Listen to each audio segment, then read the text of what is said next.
Bismillahirrahmanirrahim. Assalamualaikum warahmatullahi wabarakatuh. Alhamdulillahirrabbilalamin. Allahumma sholli ala sayyidina Muhammad wa ala ali sayyidina Muhammad. Mungkin sebagian bertanya, Pak, kuliah kita kok gini-gini aja? Dalam artian apa? Kita kok selalu ngebahas tentang attitude, sharing-sharingnya Bapak, cita-citanya Bapak. Jadi gini, saya sebenarnya membagi dua konsep penting, dua part untuk persiapan kita. Yang pertama secara teoretikal. Teoretikal tuh ini penting sih. Saya kemarin dapat satu inspirasi dari salah satu rekan saya, sahabat saya, Pak Novi Chandra Saputra, merupakan juga dosen di kampus STIM Tanjung Pinang. Dan dia bilang, kita perlu mengetahui secara teori tujuannya apa untuk membentuk idealisme. Kondisi ideal itu seperti apa sih? Makanya perlu kita bahas tentang teori. Jadi kita nanti perlahan akan membahas juga tentang masalah teori. Namun yang kedua, part yang kedua adalah bagaimana kita bisa melihat eksperimental, experience kita, pengalaman yang kebetulan saya pernah lalui. Mudah-mudahan itu menjadi pembelajaran untuk teman-teman sekalian. Nah, kemudian tidak dua yang harus dibangun juga secara kemampuan secara teori dan secara praktek atau secara eksperimental seperti apa.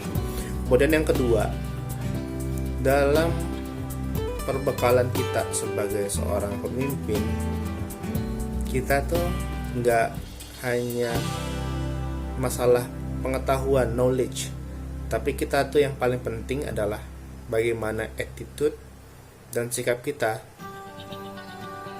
Bagaimana, kan sering tuh muncul di video-video YouTube juga atau video pembelajaran motivasi bahwa mana yang lebih penting, mana yang Bapak pilih sebagai seorang manajer nih, sebagai pemimpin nih misalnya, cari staff, orang yang pintar atau orang yang jujur.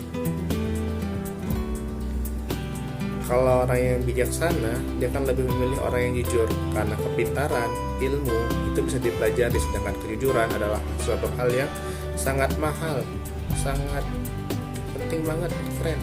Nah, untuk itu Bapak, makanya dalam video-video ini pembelajarannya itu ringan, namun Bapak berharap video ini bisa menjadi bekal untuk teman-teman sekalian, mahasiswa saya, juga pada generasi milenial, bahwa we have to be a honest, a kindest person.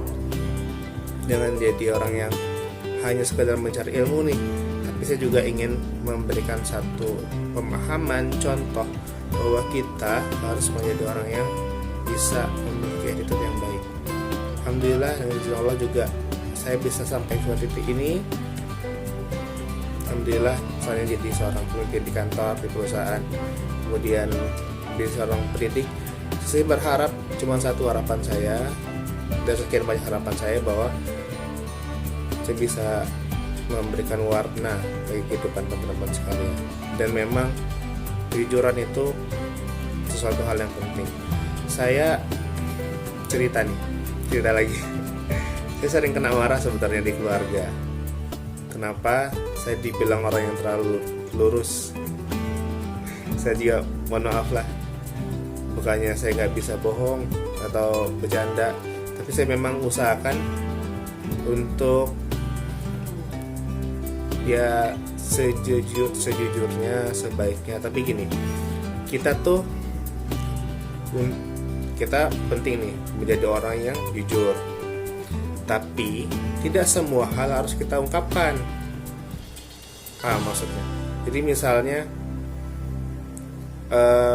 saya tuh ingin jadi orang yang jujur nih, tapi nggak semua harus diungkapkan. Misalnya teman kita atau ada rekan kita yang mungkin kondisinya saat itu sedang kurang fit atau kurang prima, sehingga aroma tubuhnya agak bau misalnya. Kita nggak harus bilang, maaf nih bang, kak, kenapa abang belum mandi ya, kok bau gitu. Jadi kita, karena itu bisa menyinggung perasaannya, jadi kita ya berlaku normal aja, biasa-biasa saja. itu kan suatu kejujuran, tapi kan nggak harus kita ungkapkan. Kalau memang kita rasa risih, terganggu, ya udah, we just go away from her or from him. Ya, kita nggak harus ungkapkan itu, karena penting bagi kita untuk bisa menjaga perasaan. Tapi poin kejujurannya harus kita pegang dalam kehidupan kita sebagai modal. Itulah juga yang mungkin dikenal dengan istilah integritas. Integritas adalah kesamaan antara ucapan, pikiran, dan tindakan yang kita lakukan. Integritas ini bukan satu hal yang mudah, ini adalah satu hal yang paling sulit sebenarnya. Tapi ya, kita sama-sama sebagai generasi muda, saya pun juga masih termasuk generasi muda, kita juga akan bersiap sebagai calon-calon pemimpin bangsa Indonesia berikutnya. Ya, mudah-mudahan dengan video-video singkat ini, saya berharap teman-teman bisa mulai membangun attitude kita, membangun pola komunikasi kita, bagaimana kita bisa bersikap sesuai dengan lawan bicara kita. Jadi kalau teman-teman generasi milenial, generasi muda, mahasiswa saya ketemu dengan orang yang lebih tua, saya mohon untuk tetap menghormati, saling menghormati. Ketika jumpa dengan generasi yang sepantaran, kita saling menghargai. Dan ketika kita berjumpa dengan generasi di bawah kita, seperti saya dengan teman-teman sekalian, saling menyayangi. Saya sayang dengan teman-teman semua, makanya saya ungkapkan atau berusaha memberikan nasihat-nasihat yang mudah-mudahan bisa bermanfaat untuk teman-teman sekalian.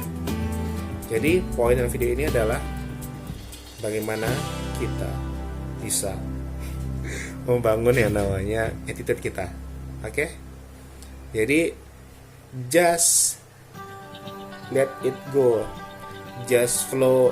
Jadi follow aja video-video yang saya buat yang mudah-mudahan bermanfaat lah. Jadi mohon maaf nih kalau emang belum masuk ke teori, ya perlahan-lahan akan kita sampaikan. Mudah-mudahan ada manfaatnya. Assalamualaikum warahmatullahi wabarakatuh.